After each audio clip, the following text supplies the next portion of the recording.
วัสดีท่านผู้ชมพบกับอาซงในรายการลอกกินเนาะในรายการนี้ก็เป็นรายการที่ว่าลอกให้ฟินใจเนาะอาซงกับพาท่านผู้ชมมาที่วัดป่าถ้ำพระฤาษีนั่นเองหรือเป็นที่รู้จักกันดีนั่นก็คือวัดถ้ำพระเนาะซึ่งว่าสาวพุทธต่างๆเนาะได้มากราบไหว้หรือว่าสักการะบูชาเนาะ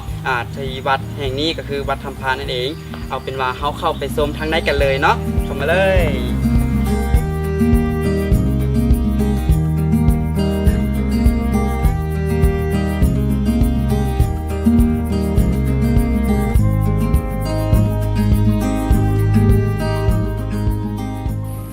และในตอนนี้เนาะพวกเขาก็เข้ามาสัมผัสบรรยากาศที่ว่าเย็นสดชื่นแบบนี้กันแล้วอาซงเซวาทันส้มเองนางส้มอยู่บ้านเนาะก็รู้สึกได้เพราะว่าวัดแห่งนี้นี่มันมีความสงบและก็เย็นสดชื่นอากาศแบบดีนะเนาะและก็เหมาะแก่การที่ว่าจะมานั่งสมาธิแม่นแล้วนั่งสมาธินี่ยอดเยี่ยมเลยและก็ยังมีการที่ว่ามานั่งพักผ่อนหย่อนใจนั่งศึกษาคำเพียรต่างๆเนาะ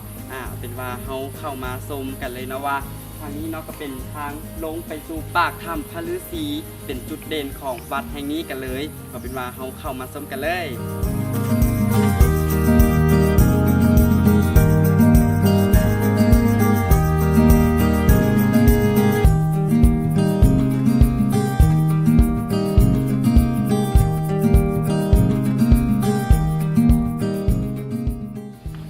เจ้าหน้าที่ผู้ชมในตอนนี้พวกเขาก็มายืนอยู่ที่จุดนี้กันแล้วก็คือหน้าถ้ำพระฤาษีซึ่งประวัติความเป็นมาของเพิ่นในเมื่อก่อนมันมีการเล่าขานปากต่อปากมาว่ามีพระฤาษีองค์หนึ่งเนาะซึ่งเพิ่นได้มีการที่ว่ามาบำเพ็ญตนเองอยู่ที่ถ้ำแห่งนี้ก็เลยมีชาวบ้านที่ว่าใกล้เคียงเนาะมากราบไหว้เพิ่นและมาฮอดในปัจจุบันนี้ชาวบ้านที่ว่าใกล้เคียงเพิ่นเห็นว่าสถานที่แห่งนี้มีความร่มเย็นสงบและก็เลยว่าสร้างวัดแห่งนี้ขึ้นมาเพื่อให้ประชาชนและพ่อแม่ชาวค้าชาวขายของเขามากราบไหว้กราบบูชาเพิ่นในมื้อนี้อาซงเองกามาฮอดจุดนี้แล้วอาซงกับพาที่ว่าจะไปกราบไหว้เพิ่นเนาะเป็นว่าเข้ามากราบไหว้เพิ่นกันเลย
เจ้าหน้าที่ผู้ชมเมื่อเขาไปกราบไหว้ถ้ำพระฤาษีกันมาแล้วเนาะเขาก็มาชมเขตฟื้นฟูป่าแห่งนี้บอกได้เลยว่าสงบและก็มีความซุ่มเย็นโฮมดีเนาะเบิ่งป่าไม้นี่แม่นแบบธรรมชาติเนาะซึ่งเพิ่นได้มีการฟื้นฟูหรือว่าอนุรักษ์ไว้แบบดั้งเดิมนั่นเองเนาะรู้สึกแบบถ้าว่าเฮาเงียบๆก็จะได้ยินเสียงแบบธรรมชาติความรู้สึกแบบกินธรรมชาติได้กินธรรมชาติธรรมชมบอกอีหลีเลย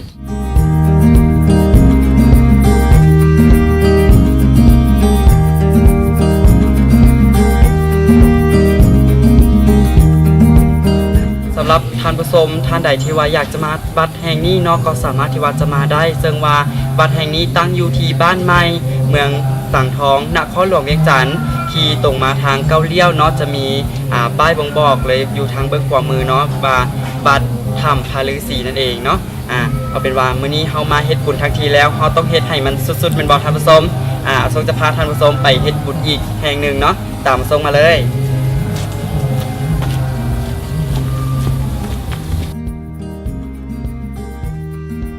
ท่านผู้ชมมาจุดที่2กันแล้วที่ว่าทรงจะมาพาท่านผู้ชมมาเฮ็ดบุญกันเนาะนั่นก็คือมาปล่อยปลานั่นเองอยู่ที่วัดถ้ำพระแห่งนี้เนาะ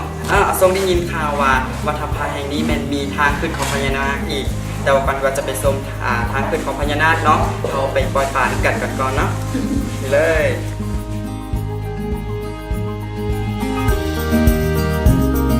ท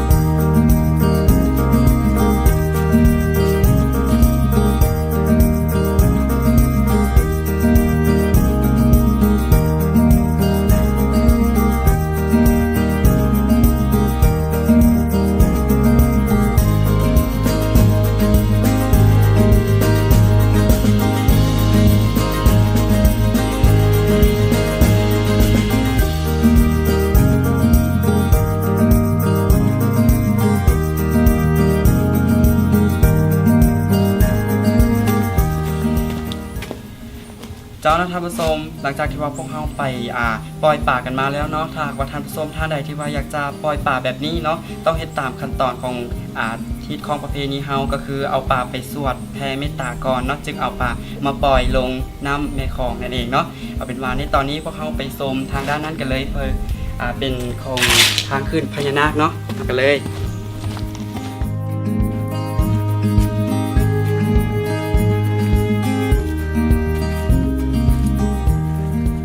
เจ้าหน้าที่ผู้ชมทางที่ส่งขึ้นมาวังกี้นี่เป็นทางขึ้นของพญานาคเนาะซึ่งในเมื่อก่อนมันจะเป็นหอยพญานาคแต่ว่าในตอนนี้เนาะเพิ่นได้มีการสร้างคันไดขึ้นมาเพื่อความสะดวกสบายในการขึ้นลงนั่นเองเนาะตอนนี้เนาะส่งเองก็ได้เลาะจนฟินใจทั้งได้เลาะทั้งได้อิ่มบุญทำบุญไปน้ำกันเนาะได้ปล่อยปลาได้ไปนบไปกราบไหว้ทำพระฤาษีทำพระเมียงต่างๆเนาะจนลืมเลยว่าลูน่านัดส่งไว้กินข้าวตอนเที่ยงนี่ฮอดโมงละเอาเป็นว่าไปติดตามกันเนาะในระยะกินตามกระแสนั่นเองว่าทรงกับลูน่าจะพาท่านผสมไปกินอาหารอยู่ที่ห้านใดไปกันเลยมาฮอดกันแล้วเนาะท่านผู้ชมในระยะกินตามกระแสเนาะวันนี้พวกเขาพาท่านมาที่ห้านอาหารครอบครัวนี่แล้วลูน่าฟังจะซื้อห้านนี่อบอุ่นอีหลีเลยเนาะมีความรู้สึกนี้ขึ้นมาซึ่งทางห้านก็จะเป็นห้านน้อยๆเนาะแต่งสไตล์แบบน้อยๆน่าฮักเป็นครอบครัวที่อบอุ่นว่าสิซะจะอบอุ่นแบบไหนนั้นพวกเขาเข้าไปทางไหนกันเลยบ่เข้าไปทางในพร้อมกันเลยเนาะกันเลย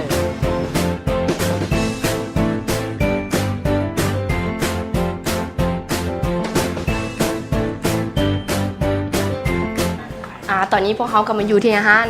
ครอบครัวกันแล้วเนาะอาซ่งแล้วเนาะซึ่งว่าอาหารเพิ่นนี่ตกแต่งได้แบบคืออาซ่งเลยจะไหนสไตล์หน้าฮักว่าสิจ๊ะ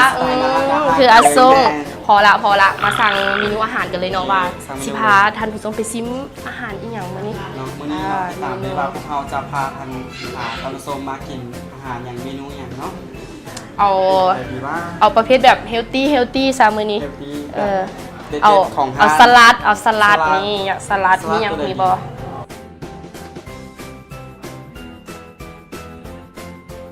มาแล้วท่านผู้ชมเนาะอาหารที่เขาสั่งโอ้แบบ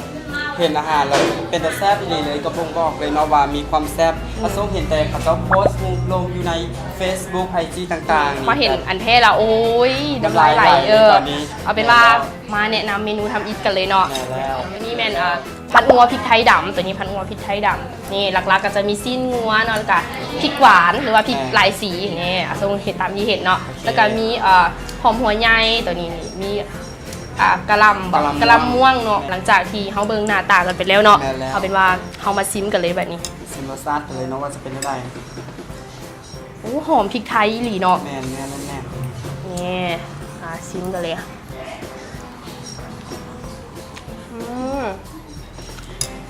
ท่านผู้ชมซิมงัวพอดีนุ่มๆแล้วก็หอมพริกไทยแบบบ่หยาบโดยเข้ากันได้ดีกับเครื่องปรุงเพิ่นกันเลยเมนูต่อไปกันเลยเนาะสำหรับเมนูต่อไปเป็นเมนูแกงเห็ดคันส้มเดี๋ยวส้มตักให้ซิมบอกมาว่าแกงเห็ดมันเป็นแกงเห็ดสามสหายสามสหายจะเป็นอะไรมั้งวันนี้มา2คนเนาะเป็น3สหายแล้วแต่กับซิมให้ครบได้มี3โดยขอบใจอาส้ม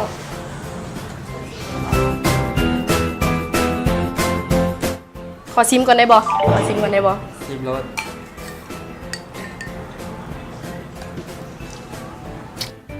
นี่ท่านผู้ชม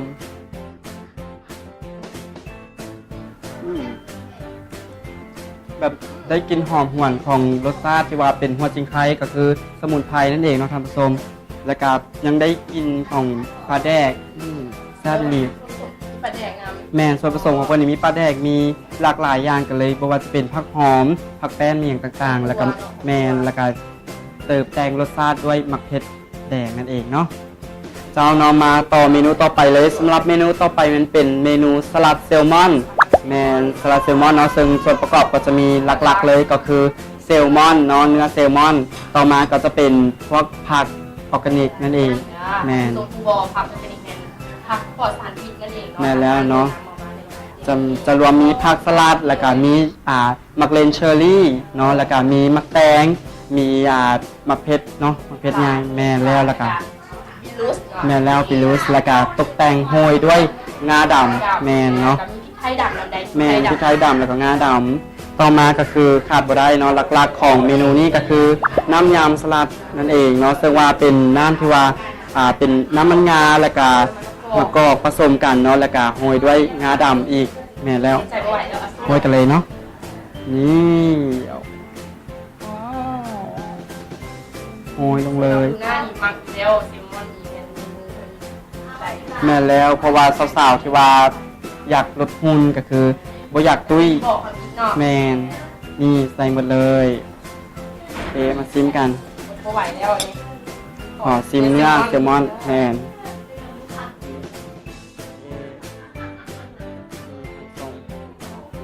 มักเกียเป็นผักออร์แกนิกอยู่แล้ว แมนเพราะว่ามีความที่ว่าปลอดสารพิษ กินแล้วบ่ผิดอืม ขอชิมมาดีก่อนเซลมอน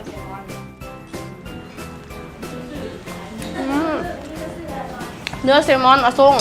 ละลายในปากเลย แมนสดอีหลีเนาะสดแล้วก็มีความหอมของน้ำมันงากับน้ำมันมะกอกที่ว่าผสมกัน เข้าพอดีเข้า แม กัน นแล้วสำหรับผักนี่มันเป็นผักออร์แกนิกเนาะก็คือผักส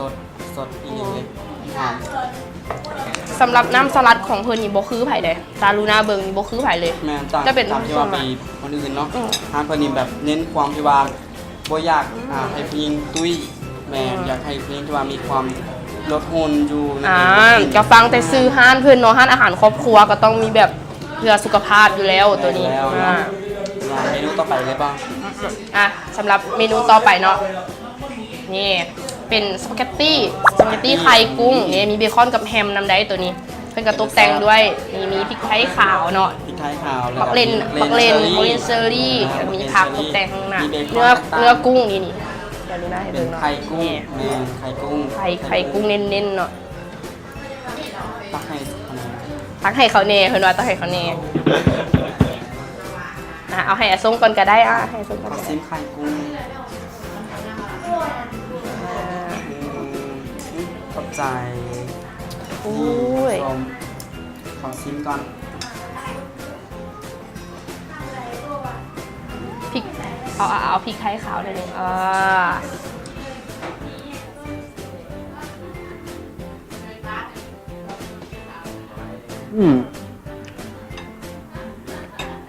เป็นรสชาติที่หวานหอมๆ มาแล้ว เป็นหอมๆเบคอนแล้วก็มีเป็นไข่กุ้งเนาะ ไข่กุ้งเน้นๆเลยเนาะเน้นๆเลยทั้งหน้า เคี่ยวไปกับไข่กุ้งแต๊บ แตกในปากแตกในปาก ในปากเนาะเอาเป็นว่าเมนูต่อไปเลยสำหรับเมนูต่อไปนะก็เป็นเมนูของเป็นปิ้งงัวคุณปิ้งงัวคุณนั่นเองเนาะซึ่งเพิ่นจะตกแต่งด้วยนี่เลยนี่ผักลวกเนาะเป็นเห็ดแล้วก็แครอทแล้วก็มีผักโรตารี่เนาะ โอ้อันนี้เพิ่นก็โฮยเป็นน้ำจิ้มแล้วเนาะแต่เพิ่นก็มีพิเศษให้อีกเป็นซอสพิเศษให้อีก น้ำจิ้มเนาะ โดย เราซิมเลยเนาะ ปิ้งงัวขุ่นปิ้งงัว นี่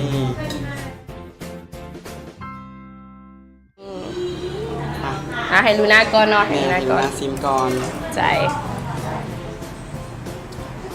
ต้องมีจิ้มน้ำจิ้มพร้อมเลยดูนะ เพิ่นมีน้ำจิ้มให้โอ้เพิ่นโฮยด้วยผักน้ำเนาะอันนี้จะเป็นหอมจิ้มก่อนนี่ อืมเป็นเมนูที่ว่าเนื้องัวนี่บอกเลยว่ามีความนุ่มบ่หยาบบ่แข็งแล้วก็บ่สุกเกินไป หอ บ่ดิ ม บเกินไป หอมหลายตัวนี้ เนื้องัวขุนเนาะ แม่แล้วสำหรับผักของพอดีมันลวกได้แบบพอดีนะแล้วก็ มันจะเป็นผัก น้ำจิ้ม ลวก เพิ่นบอกเลยเด็ดๆเลยน้ำจิ้มเพิ่นนี่มีความแซ่บแล้วก็มีความจี๊ดจ๊าดนอกจากอาหารเพิ่นก็ยังมีเมนูเป็นเครื่องดื่ม โดย แม่นแล้วสำหรับตัวนี้เนาะจะเป็นเครื่องดื่มน้ำปั่นมะพร้าวนี่แน่ น้ำปันมะพร้าว จะมีโลโก้กันเลย อาหารครอบครัวนี่สำหรับของลูน่าเนาะเป็นซาหมักนาวเนาะตัวนี้ ซิมบอกเลยว่าน้ำปั่นมะพร้าวพนิมเน้นเนื้อมะพร้าวหอมมะพร้าวอ่อนหอมอีกแบบบริใส่กะทินะมันเป็นแบบหอมเป็นหอม เนื้อมะพร้าวสดบอก แมนจังใดรู้ะ เป็นส้มในโตอยู่แล้ว แต่เพิ่นกระตกแต่งด้วยหมักนาวหอมเนาะ เปียง หอม มะนาว เปียงหมักนาวหอมหลายตัวนี้ซาหมักนาว ได้กินดีๆกาว บ่เป็นอยากนะบ่นี่ ยากรสชาติ สดชื่นก็เป็นส้มๆซาหมักนาวแล้วก็ส่วนใหญ่จะได้กลินหอมเนาะหอมหลายกว่า เจ้าเนาะท่านผู้ชมเป็นจังใดอาหารของพวกเราในมื้อนี้เป็นตาแซ่บกันเป็นบ่ นอกเหนือจากอาหารที่ว่าพวกเราทั้งสองคนได้สร้างกันมาในมื้อนี้ทางร้านของเพิ่นยังมีอาหารหลากหลายเมนูกันเลยบ่ว่าจะเป็นอาหารจานเดียวอาหารจานด่วนต่างๆเนาะสำหรับผู้ที่ว่าอยากจะมากินแต่ว่าบ่มีเวลาหลายก็สามารถมาได้เนาะ สำหรับอาหารในมื้อนี้ก็แซ่บหลายเนาะนอกจากอาหารแซ่บแล้วนี่การบริการของห้านเพื่อนนี่เป็นกันเองอีหลีเป็นแบบสไตล์ครอบครัวเนาะห้านน้อยๆนะฮักเข้ามานี่รู้สึกถึงความแบบอบอุ่นของห้านเพิ่นเลยสไตล์ครอบครัวเนาะใครที่อยากมาทางห้านเพิ่นเนาะนี่สามารถมาได้ห้านเพิ่นจะตั้งอยู่ที่บ้านโพนต้องจอมณีเนาะ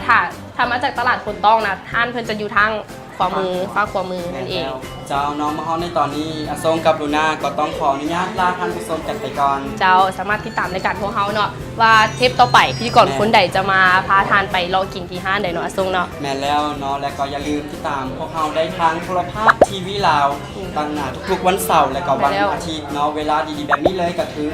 9:45 นาทีและก็ยังมีช่องทาง Facebook Fanpage เนาะรอกินพิมพ์เข้าไปเลยเนาะภาษาลาวรอกินแล้วจะเห็นทันทีอย่าลืมไปกดไลค์กดแชร์ให้กับพวกเฮาเด้อเจ้าแล้วก็ฝากติดตามรายการพวกเฮาเนาะทางวารสาร Shado เนาะแล้วก็เป็น